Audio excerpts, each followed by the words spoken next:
শুভ সকাল সবাইকে। আজ 18 আগস্ট সোমবার।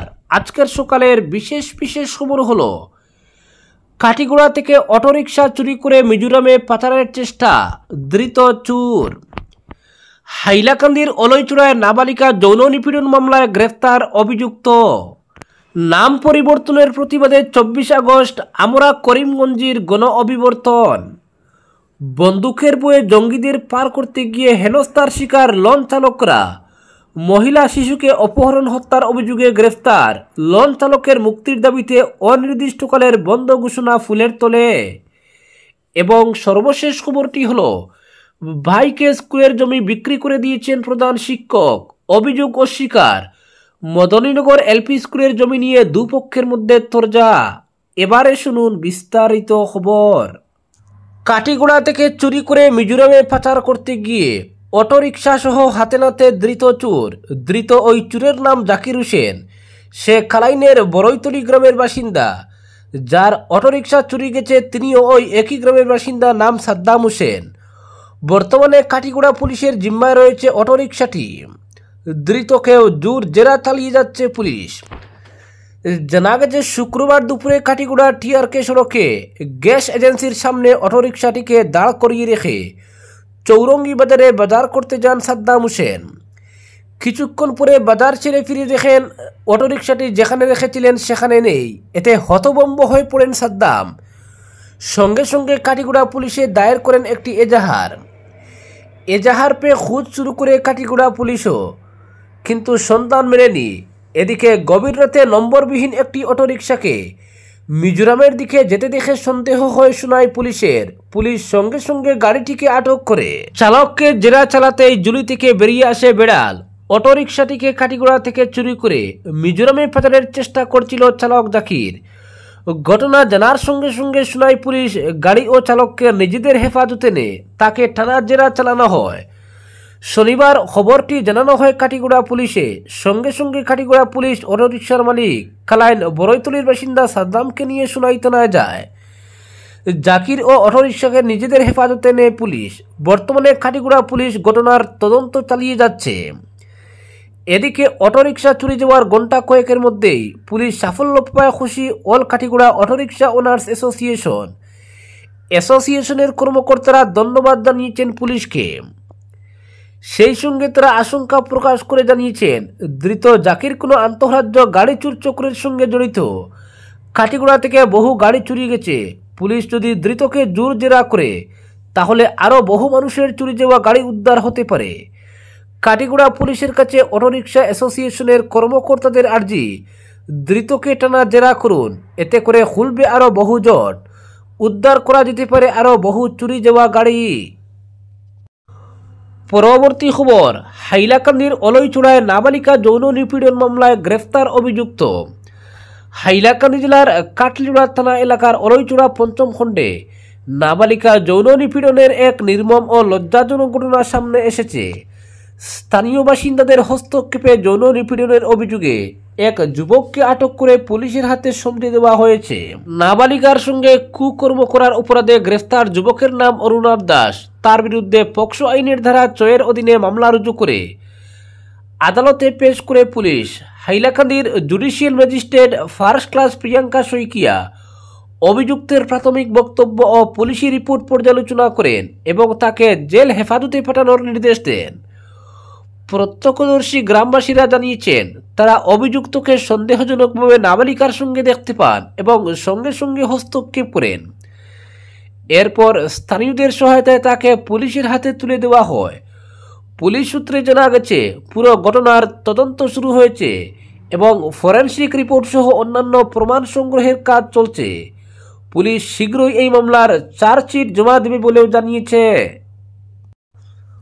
পরবর্তী খবর, নাম পরিবর্তনের প্রতিবাদে 24 আগস্ট আমরা করিমগঞ্জের গণ অভিবর্তন।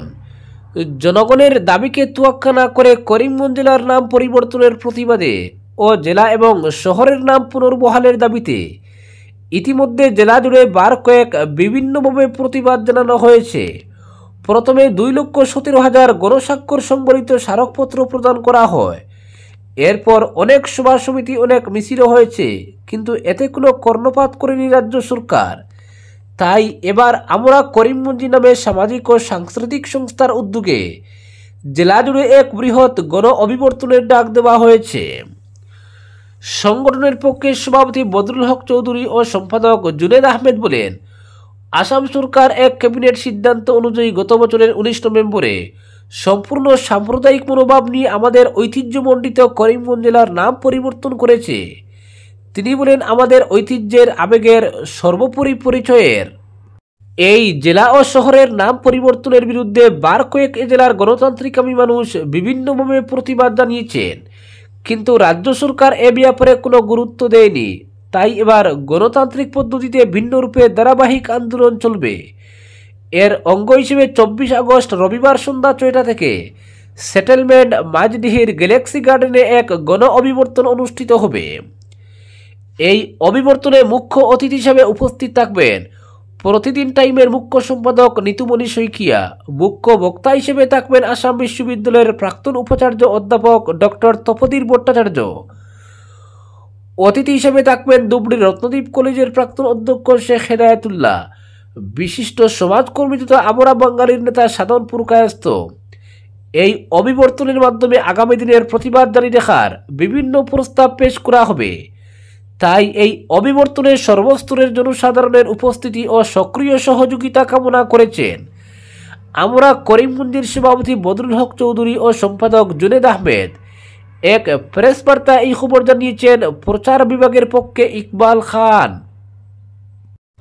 পরবর্তী খবর, বন্দুকের বয়ে জঙ্গিদের পার করতে গিয়ে হেনস্থার শিকার লঞ্চ চালকরা। 6 মইতেই মহিলা ও শিশুকে অপহরণ করে হত্যার অভিযোগে গ্রেফতার হওয়া লঞ্চ চালক তাংলিয়েল্লালমার ও তার ভাই লালরু সাংমারকে অবিলম্বে মুক্তি দেওয়ার দাবিতে রবিবার থেকে অনির্দিষ্টকালের জন্য মোটর লঞ্চ চলাচল বন্ধ ঘোষণা করল বরাকবলী বুট অ্যাসোসিয়েশন। শনিবার বাজার দিনে ফুলের তল ফেরিঘাটে ওই মোটর লঞ্চ চালক ও তার ভাইয়ের মুক্তির দাবিতে এক প্রতিবাদী কর্মসূচিতে অংশ নেন বরাকবলী বুট অ্যাসোসিয়েশনের সদস্য লঞ্চ চালকরা। এদিন পরে সাংবাদিক সম্মেলন ডেকে নিজেদের বক্তব্য তুলে ধরেন অ্যাসোসিয়েশনের সভাপতি কুসাংমার, সম্পাদক জুল সাংলানিয়েরমার, সুশেন্দ্র দাস ও আব্দুল সালামরা। তারা বলেন, আমরা সাধারণ লঞ্চ চালক, যাত্রীদের এক জায়গা থেকে অন্য জায়গায় নিয়ে যাওয়াই আমাদের কাজ। এই কাজ করেই যৎসামান্য অর্থ উপার্জন করে পরিবার প্রতিপালন করি। এরই মধ্যে কোনো উগ্রপন্থী সংগঠনের লোকেরা যদি বন্দুক দেখিয়ে বুটে করে নিয়ে যাওয়ার হুমকি দেয়, তবে প্রাণের বয়ে তাদের আদেশ পালন করতে হয় আমাদের। তাংলিয়েল্লালমার ওরফে বয়ামারও একইভাবে হুমকির শিকার হয়ে উগ্রপন্থীদের পারাপার করেছিলেন। তাংলিয়েল্লাল ধার্মিক ব্যক্তি, তার কোনো ক্রিমিনাল ব্যাকগ্রাউন্ড নেই। তার মূল জীবিকাই ছিল মোটরবোট চালিয়ে অর্থ উপার্জন করা। লঞ্চ চালক সুশেন্দ্র দাস ও কল্যাণ দাস বলেন, তারা মণিপুরের টিপাইমুখ থেকে ফুলের তল অবধি মোটর লঞ্চে যাত্রীসহ সামগ্রী আনা নেওয়া করেন।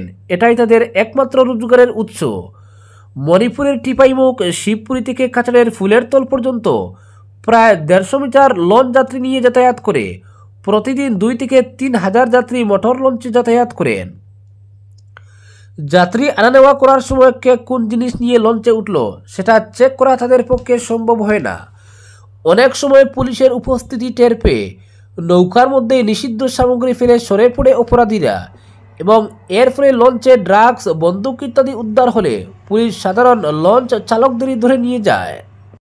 মূল অপরাধী থেকে যায় ধরাছোঁয়ার বাইরে। লঞ্চ চালকরা মনে করেন তাংলিয়েল্লালমার ও তার ভাই নিরীহ ব্যক্তি, তাই বিনা শর্তে তাদের মুক্তি দেওয়ার দাবি জানান অ্যাসোসিয়েশনের সদস্যরা। আর এই দাবি না মানা পর্যন্ত অনির্দিষ্টকালের জন্য মোটরবোট পরিবহন ব্যবস্থা বন্ধ রাখার ঘোষণা করেন লঞ্চ চালকরা। এদিনের প্রতিবাদী কর্মসূচিতে সংস্থার কর্মকর্তারা ছাড়া উপস্থিত ছিলেন মোটর লঞ্চ চালক সুশেন্দ্র দাস চুঙ্গামার, কৃপা দাস, আব্দুল সালাম, পীযুষ দাস, করিম হোসেন ইডেনমার, কল্যাণ দাস সহ শতাধিক সদস্য।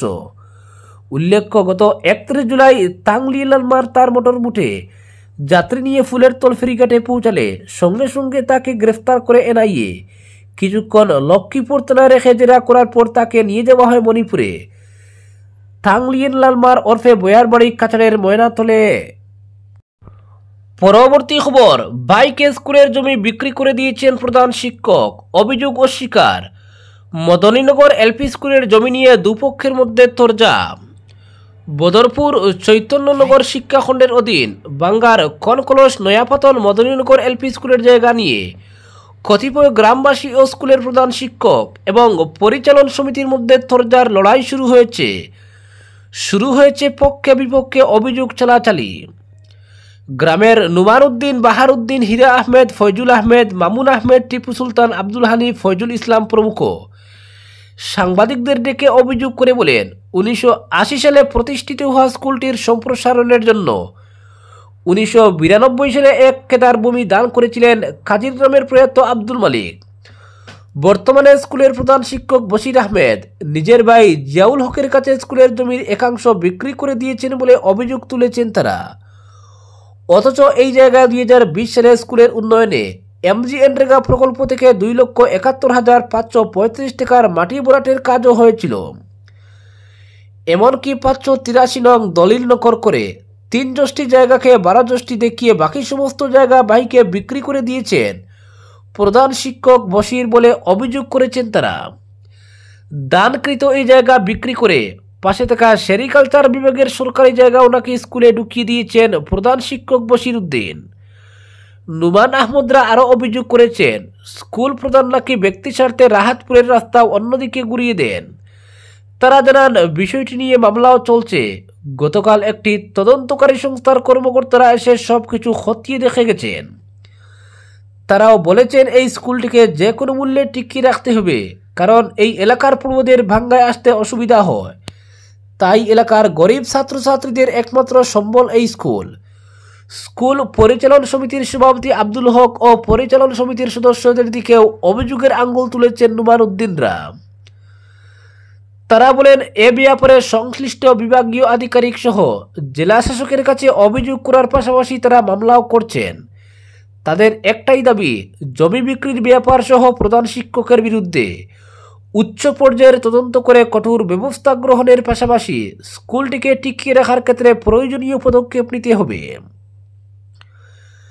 এদিকে প্রধান শিক্ষক বশির আহমেদ স্কুল পরিচালন সমিতির সভাপতি আব্দুল হককে সঙ্গে নিয়ে সংবাদ মাধ্যমকে জানিয়েছেন, নুমান উদ্দিন যেসব অভিযোগ পেশ করেছেন এবং তাতে যেসব গ্রামবাসীর স্বাক্ষর রয়েছে তা ভুয়ো। একমাত্র নুমান উদ্দিন তার পরিবারের লোকদের নিয়ে এ ব্যাপারে অভিযোগ দায়ের করছেন, গ্রামের আর কেউ তাদের সঙ্গে নেই। পারিবারিক দ্বন্দ্বের কারণে উদ্দেশ্য প্রণোদিতভাবে নুমান উদ্দিন তাদের উপর অভিযোগ করেছেন বলে জানান বশির আহমেদ। বলেন, নুমান একের পর এক অভিযোগ ও মিথ্যা মামলা তার উপর দায়ের করে চলছে। নুমানের অভিযোগের ভিত্তিতে অনেক তদন্ত হয়েছে বিভাগীয় তরফে, প্রতিটি তদন্ত মিথ্যা বলে প্রমাণিত হয়েছে। এসব তদন্ত রিপোর্টও সাংবাদিকদের দেখিয়েছেন তিনি। প্রধান শিক্ষক এই স্কুলের দানকৃত জমি এবং বিক্রির ব্যাপারটি সবিস্তারে সাংবাদিকদের সামনে তুলে ধরে তার বিরুদ্ধে উত্থাপিত সব অভিযোগ ভিত্তিহীন বলে দাবি করেন। এছাড়া MGNরেগার কাজের ব্যাপারে তিনি জানেন না বলে অভিযোগ উড়িয়ে দেন। সরকারি জমি স্কুলে ঢুকানোর ব্যাপারটিতেও তার হস্তক্ষেপ নেই বলে স্পষ্ট জানান বশির।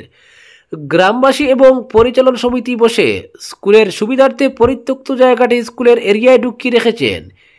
এ নিয়ে গ্রামবাসীরা মিলে প্রস্তাব গ্রহণ করেন বলে জানান বশির। স্কুলের সীমান্তে যে দেয়াল নির্মাণ হয়েছে সেটাও পঞ্চায়েত করেছে বলে জানান প্রধান শিক্ষক বশির। বলেন, পঞ্চায়েত যখন দেওয়াল নির্মাণের কাজ করেছে তখন দলিল দেখেই কাজ করেছে। স্কুল প্রধান বশির আহমেদ বলেন, এবছরের জানুয়ারি মাসে স্কুলে এসিআরের ফান্ডে 5,40,000 টাকা এসেছিল। এই টাকা থেকে একটি অংশ দাবি করে বসেন নুমান উদ্দিন সহ তার সঙ্গীরা। এই টাকাতে ভাগ বসাতে না পারায় নুমান আহমেদ তারপর মিথ্যা মামলা করেছেন।